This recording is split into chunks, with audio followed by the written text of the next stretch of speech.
Hello there, Geminis. Welcome to your reading. So once again, I am sincerely sorry for the delay with your reading. Without further ado, let's go into your reading here. Now, when I was shuffling out the cards, I saw this farmland. It's a pasture, a ranch image. And I see this man. It looks like the medieval times, though based on the clothing that he was wearing and the landscape and just everything else. So I see this man. He has like a white, what used to be a white shirt on, and you know it's stained with color, with dirt and sweat, and so it's no longer white. Okay, he's got a pouch full of seeds, and he's heading into his land to begin farming. He has a stick in his left hand, and he's got a bag of something in his right hand, a bag of seeds in his right hand. So he's walking along the rows that have already been prepped. It's like a row, a mound. It's already prepped. It's already been tilled and prepped for planting. And so he sticks the stick into the soil to create like an indentation. And then he takes a seed out from his bag and he drops it in, and then he covers it up lightly. And so he does that with one row after the next, and soon he's done with all the rows. And then he goes through the same rows and he starts watering them with this little container of water.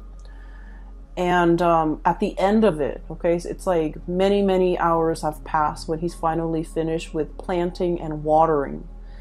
And he's kind of, he's got his stick planted in the ground. It's like dug into the ground, and he's kind of leaning against it. And he's looking at the sky, and he's kind of wondering, you know, like he's saying a little bit of a meditation or a little bit of a prayer. I guess he's not really praying, but what seems to me, he's like praying. So he's looking at the sky, and he's just like, it's such a gloomy day. I hope that the rains come in time and not a moment sooner. Okay, so he's hoping for rain at the appropriate timing. And then he's also like, I hope the sun comes out tomorrow so that, you know, we can kind of like blast away this doom and gloom in the sky. And then he's like, I hope that, you know, it's going to be a bountiful harvest so that I can, you know, sell excess in the market and save up some money so that I can get married. Okay, so there's a lot riding on this crop. Right? Like there's a lot of hopes and wishes and dreams just riding on this crop that he just planted. And so then I see him kind of retreat back to his home. Okay, so you have this man. He's like probably in his 20s. He's very young. He's about to get married, or he plans to get married, and he's looking for the means in which to get married. So you know, for dowry. I don't know if people do that anymore. But it seems to me like it's a scene in medieval Europe. Okay, so there's like a lot at stake. Like if it's a bad harvest, he could potentially starve. If it's a really good harvest, he can make quite a bit of money off his crop. And so when I saw this image, right away I feel like the overriding message here is there's a lot at stake. Okay, there's a big gamble, or there's a big risk that that's on the table for you. And you know, you guys are very smart, so you're aware that with every action, with every decision that you take, there are definitely, you know, opportunity costs. There's a lot of risk associated with it. And especially if it's a risky venture, you know, we have to take a lot of time to mull over a decision before we go rushing into it, right? So what I'm feeling here is there has been an emotional decision. Emotional decisions are basically things that pretty much appeal to our heart, okay? There's no rhyme or reason, but it's just, you know, we have an emotional affinity or an emotional reaction to a situation. It's not supposed to make sense. It's not supposed to be rational. It's just an emotional, instinctive response. So there's a decision here that you've been weighing out for a really long time. You've been deliberating over this. And I do see it's, you're looking back at your past. We have here the King of Cups, okay? an emotional pull, an emotional draw that you have towards a situation. And looking to the left, this is the past, okay? You've been at a distance from it for quite some time. You're not approaching it. It's not in the palm of your hands. It's something that is out there, and you really want a specific outcome. So what's crowning this reading here is the this is the King of Cups. Underneath, we have here the Two of Acorns, and this is like pretty much the Two of Wands, okay? Mulling over a decision, and it's something that is very transformative. The wands are about passion, or about desires, or about the things that we're really just very naturally drawn to. We want to get things moving. We want to get things going. It's all about, you know, taking action, taking steps to get something, or get where you want to go, or to achieve something, or to attain something. But the fact that it's the two energies, it deals with flip-flopping. It deals with having two decisions that you have to make. And once again, this is an emotional decision. It's something that you're really compelled to do, and it doesn't really make sense to you. And being the logical sign that you are, you know, you guys are an air sign, and your energy is represented here as the Queen of Swords, okay? Queen of Feathers, Queen of Swords. This is a bat. And if you think about it, it's in a dark cave, right? It's in a dark and dank type of an environment. And bats are blind. You know, they respond to sound, okay? Sound waves and sonars. And they respond, they're so responsive to sound that they don't need to see. They just need to hear, and they just need to trust, right? And what I'm seeing here is there is an emotional decision that you're making, and you're filtering the facts through your head, through your mind, through that sense of rationality, you know. And what it's really asking you here is to have blind faith and to have blind trust, because this is not supposed to make sense. There isn't an explanation why you're so drawn to something, why you respond in such a way, why that situation, that person, that thing has such a strong emotional pull or emotional impact on you. And so I feel as if you are like filtering all the facts relating to this situation through your head, and in your mind it's like, it doesn't make sense. I'm not going to do anything about it because it doesn't make sense, or it's not practical, or it's not rational, or it's just nonsensical, or it's in a way that is very much in conflict with everything that you believe in. That's what I feel. So I feel like there's a lot at stake, but the nature of this decision is, because it's an emotional decision, you might be using the wrong organ in your body to kind of make sense of it. Does that make sense? That's what I'm sensing here. That we're so prone to analyzing, overanalyzing, mulling over, attributing, you know, rational qualities to a person, a situation, or a scenario that we're dealing with. And we're kind of like neglecting the key important factor in that it's appealing to our senses. It's appealing to a part of ourselves that we're not able to give voice to give credit for. Because as an air sign, we think with our heads, not with our hearts, right? And so I feel like you're very conflicted, okay? And I do sense you're in a state of suspension. So there was a decision here that has been made, okay? And I feel like it's involving something from the past, something that you half-heartedly waited on. That's what it seems like to me. And let me give you an example. So it's like, we really want this one thing, right? And we're just like, no, it's never going to happen because, you know, how on earth could it reasonably happen? It's not practical. It's not sensible. It's so far out of the realm of possibility, it will never come to fruition. And so while we can't deny the fact that we really want something, or want that one thing to happen, to come into the picture for us, so we kind of, you know, go through our day. It's in the back of our minds. And we go through the motions, we go through the day. But every once in a while, it creeps back in and we kind of wave it away. And we tell ourselves, it's just not feasible. It's just not feasible. So I feel for many of you, there's something that you're half-heartedly waiting on. There's still an emotional connection and a really strong emotional pull towards it. And I feel like there might have been a decision made from your end about moving forward with the things that rationally made sense to you. Your career, your reputation, your success, your worldly possessions, all the things that you can count on, all the things that have a lot of weight, real weight in your world. This is the Six of Wands. It indicates success. Having, I also feel like fame and fortune as well, because in the traditional Rider-Waite deck, this is the man, he's on horseback, and there are a lot of people giving him positive reception and accolades, okay?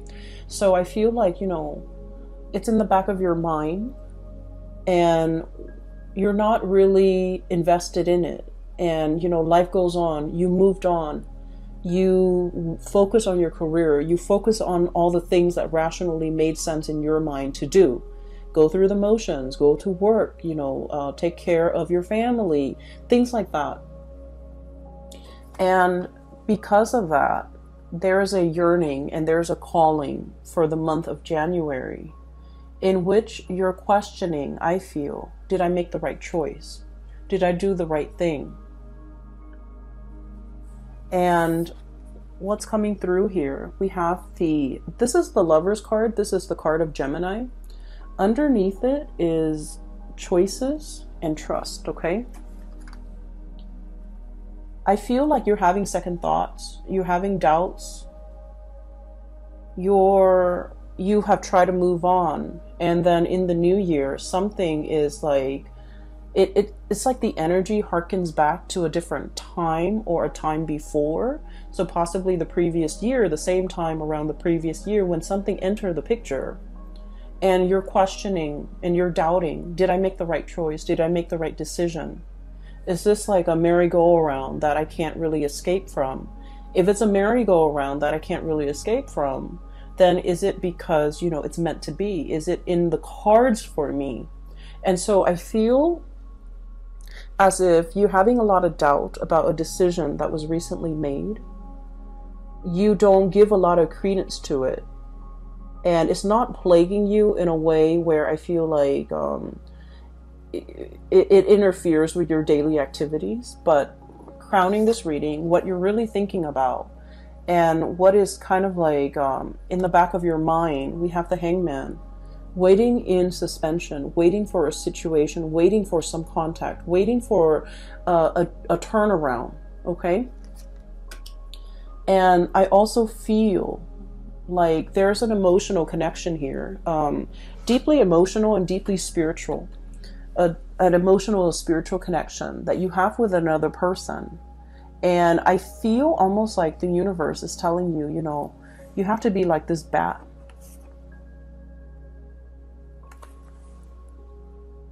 Having blind faith, okay? Listening to your inner guidance, listening to that voice within to navigate and to find your way. Because in this space, everything is pitch black, okay? The environment is really dark inside a bat cave. And you're not supposed to, you know, feel your way around to make sure that you're safe. You're not supposed to be able to see. You're not supposed to know the outcome. Are you going to have a good harvest? Are things going to work out? You're not privy to that information, and what you need to do is just, you know, have faith that in this ambiance of like lack of information, lack of knowing, lack of knowledge, lack of ability to predict outcomes, it's talking about, you know, making the choice to really trust. Okay, so let me talk a little bit about this concept here. Queen of Feathers. Okay, and this is like, I always look at this and I think of it as like Gemini, Libra, Aquarius. It's like the perfect embodiment, especially for Gemini. In the traditional Rider-Waite deck, this is the Queen of Swords, okay? And the Queen of Swords, she's on her throne.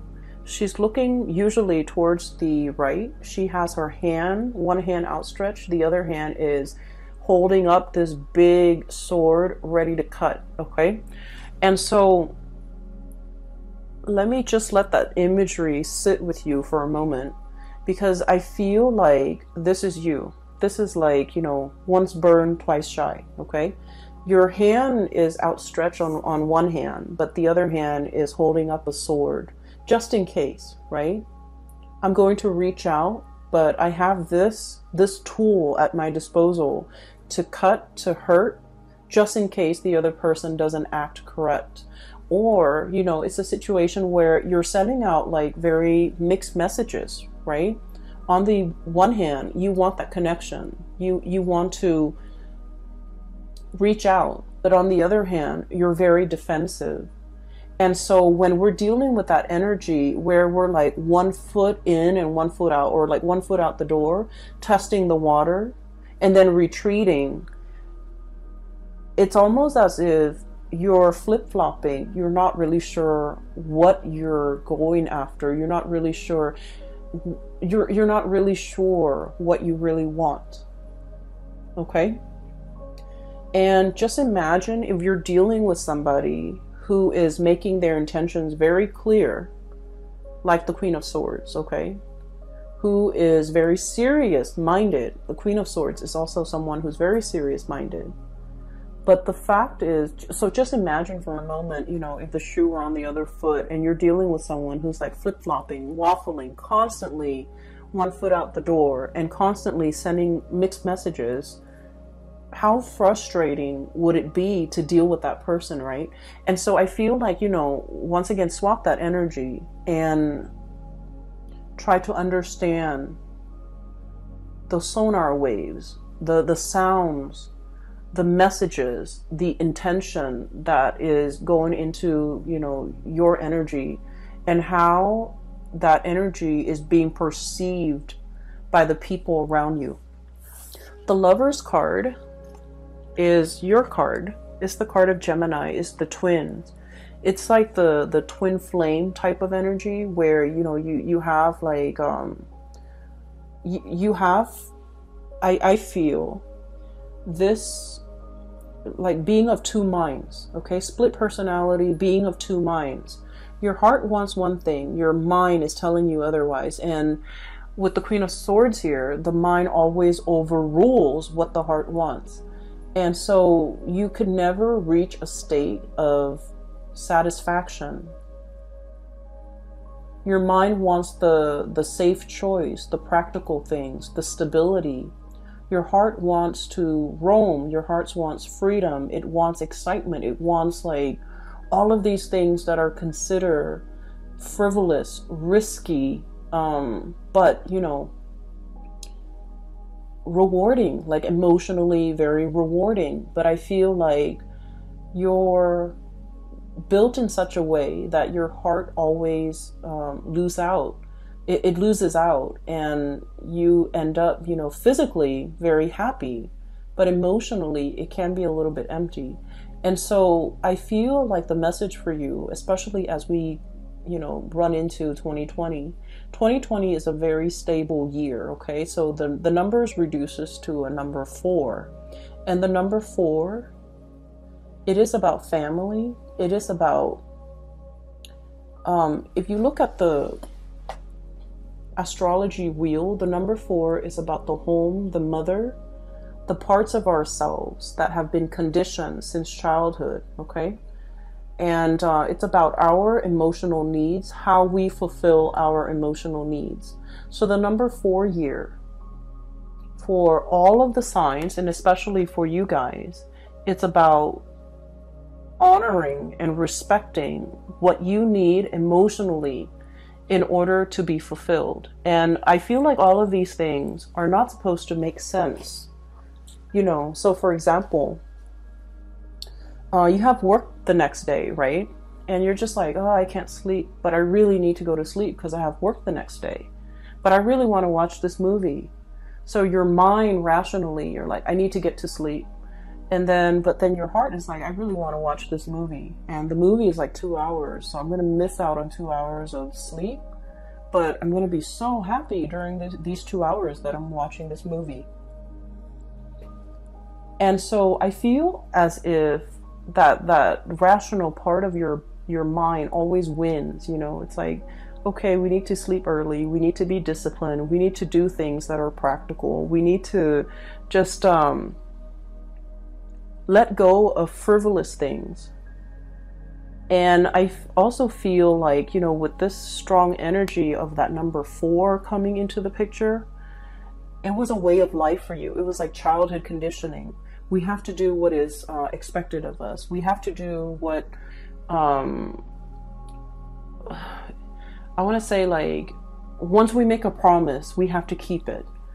Once we choose a course of action, we have to follow it through. There, you know, it's like, it's very fatalistic. It's like, failure is not an option. Once I choose this path, I have to walk alongside it, or I have to walk along this path. I can't deviate from my plans. But you know, things change. Circumstances will come up where whatever path you've taken, it might not be applicable for you anymore. You might have outgrown this path. You might have outgrown this situation. And yet you're still walking down this path because it's expected of you. So I feel like the year 2020 is really urging you, are you still getting the emotional satisfaction on this path that you are blindly taking? Is it time for you to redirect your attention towards a different calling? So you have some choices here, and I feel like there's so much riding on it. You know, like that farmer, a bad harvest could be the end of his life. He could starve. Whereas a good harvest can, you know, equate to so many new blessings that can come into his life. And so you're grappling with a lot of decisions.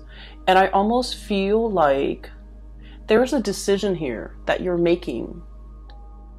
And I'm sensing that you're putting so much expectation into this one single decision that it might not be fair. So if it's a person, you're putting a lot of expectations, and I don't feel that it's fair for the other person. If it's like a change in job, for example, you're putting so much expectations on the new location, on the job.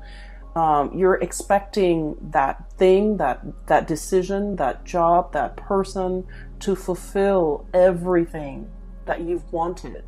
So keep in mind that you've been suppressing, you know, your emotional needs for quite some time. And all of it is bursting at the seams, right? It's coming up in the month, in the year of 2020 for you to re-examine. And it's like years of pent up, you know, self-denial, right? Not in a rational way, but I feel like denying yourself of like things that make you really happy. And then coming into this moment and you're just like, going for something, and then or thinking about going for something, jumping at an opportunity, leaping towards a new way of life, and you're expecting it to fulfill all of your expectations or all the longings that you've been suppressing in the past. And you know, that's a huge load to carry. And so it's really asking you, you know, to kind of like balance out your expectations a little bit and to be a little bit realistic. Because what we have with this, the Traveler, this is the Fool card. It's a really pretty depiction. It's a gazelle jumping from one cliff to the next, okay? So this is a card about total abandonment, okay? Like throwing caution to the wind, embarking on a new phase in your life, wanting to jump for joy, and having blind faith, pretty much. So you're coming from a space where you might have been closed off, defensive, flip-flopping, one foot out the door, and you're jumping into a new phase where you're all in, okay? Like no holds barred, like caution to the wind. And I feel like this has been like long in the making. You don't have any baggage that's holding you back. You're kind of like in the limelight. It's like everything coming to light with the sun in the background. And so I feel as if the month of January started out with a lot of uncertainty, there's going to be clear answers, decisions, and resolutions coming through at the end of January. You're going to be very sure about what it is that you're going for. So with this choice that you're making, you know, do I make the rational choice or do I follow whatever is in my heart? At the end of the road, the end of January 2020, we have here the 10 of Wands. Okay, this is pretty much the unburdening process. Okay, the 10 of Wands is all the obstacles, all the things that kind of bogged us down.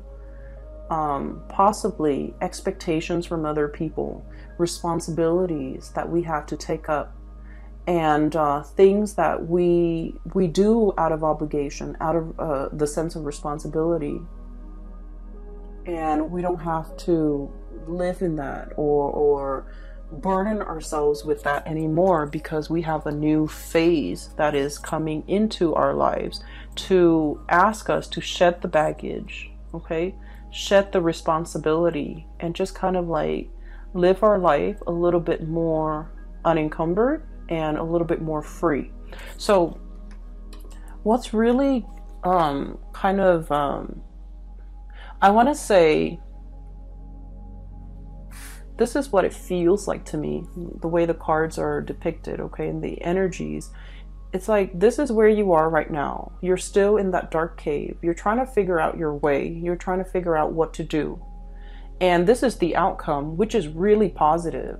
It's like turning over a new page and, you know, being in a situation where you're really hopeful, really free. So while you do have a lot of success here, I feel like your heart feels a little bit heavy to me. There's a lot of uncertainty, a lot of unknowns, a lot of waiting on situations. And so what's kind of like in between, what you have to kind of jump over to get yourself from here where you are to here, what's waiting for you in the future, are these two cards. And I have here the Star.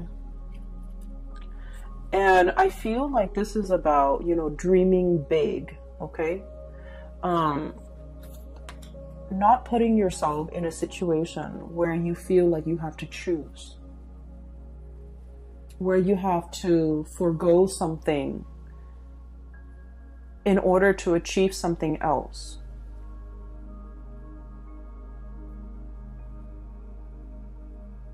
And I also feel like denying yourself something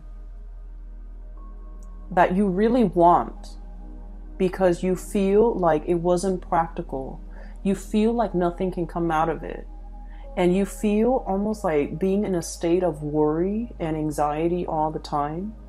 And once we are constantly, you know, living in a space of lack, if we've been living in it and dwelling in it and, you know, building a life around it for a really long time, that's all we know. And then we can't really possibly wrap our heads around the fact that it doesn't have to be like this. We can make some changes. We can have it all. We don't have to compromise one thing for another. You know, not everything has to come at, you know, the expense of like opportunity costs.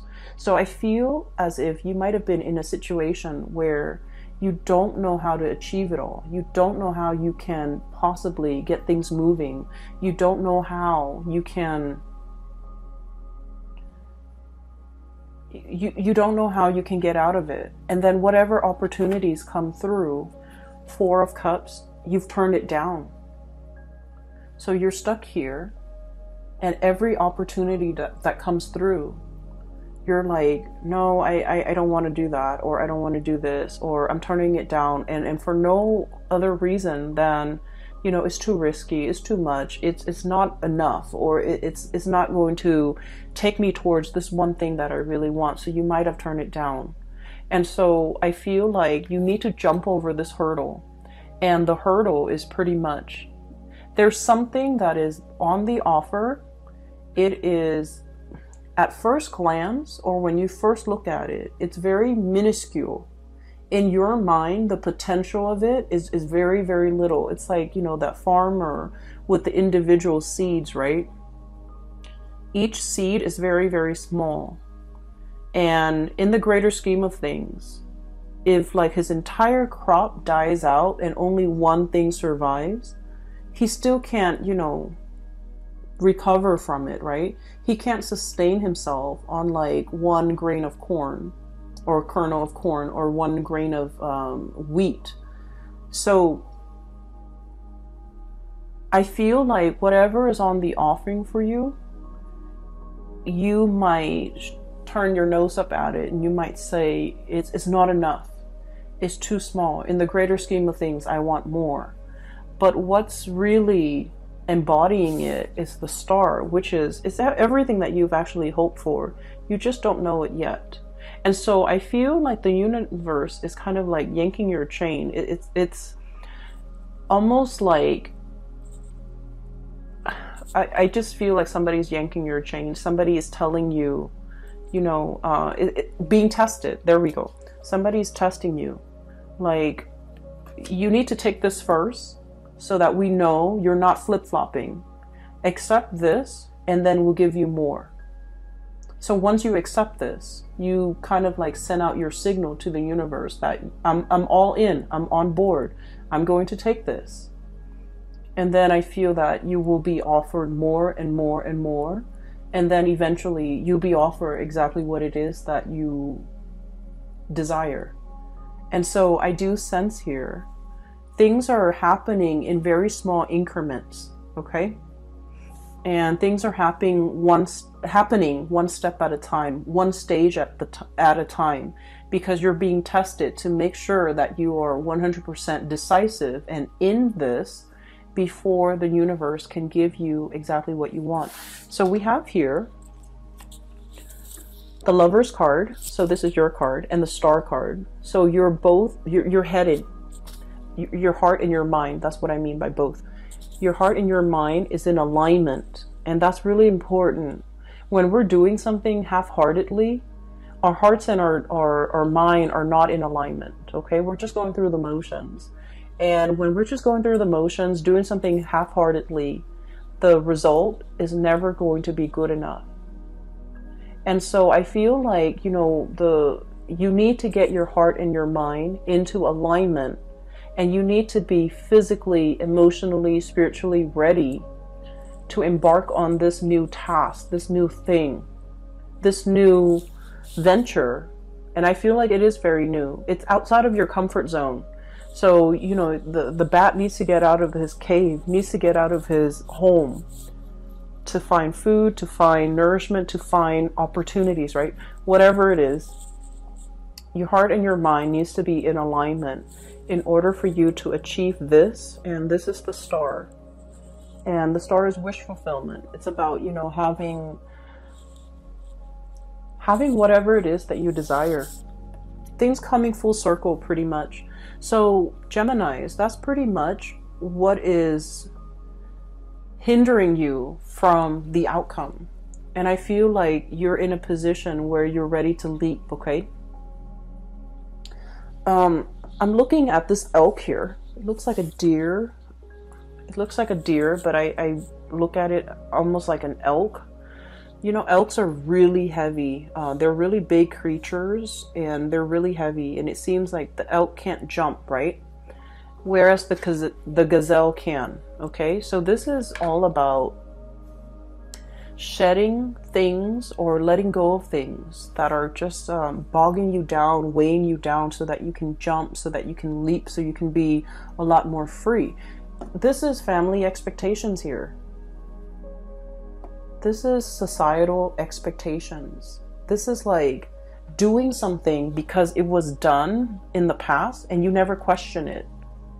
Doing something that's no longer serving its purpose in your life. So the Hangman is about looking at things from a different perspective. Is it still relevant? Is it still helpful? Is it helping me in any way, or is it hindering my progress? So I feel like you have to re-examine some of the habits, some of the things that you are taking on, and figuring out whether or not they are still applicable and relevant to your life right now, and whether or not they're still, you know, making you happy. But I do feel here there is a calling that is very specific to you. You can hear it. And I feel like it's really asking you to have blind faith, to jump into something and to go for something. Even if, you know, initially it doesn't make sense. It doesn't seem like it's practical. It doesn't seem, it seems like it's overturning your expectations. And so you might have felt like, oh, it wasn't good enough. And now I feel that you're looking at it from a different perspective and you're going after it. It wasn't good enough in the past, but you're regretting that decision, possibly to turn it down, and now you're going after it. And I feel like the window of the time frame, or the window of opportunity, is narrowing. I do see a situation where it is narrowing and somebody is exiting, you know, like leaping forward with their new life. Okay. I will leave it at that, Geminis. I hope this reading resonates with you. I hope that it is helpful for you in navigating the energies for January 2020. I will be back with next month's reading, hopefully on time. So I apologize once again. For those who are interested in a private reading, I have a link in the description box below for a colleague of mine. Her name is Bridget. She's based out of California.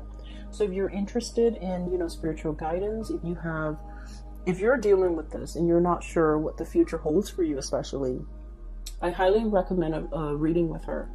Her website is in the description box below, where you can, you know, click on it and you click on the link and you can book a reading. You can choose the time and the date. It's very simple, and hopefully you can, you know, get some guidance. I will be back very soon for your February reading. I wish you all the best. Take care and have a wonderful new year. Bye.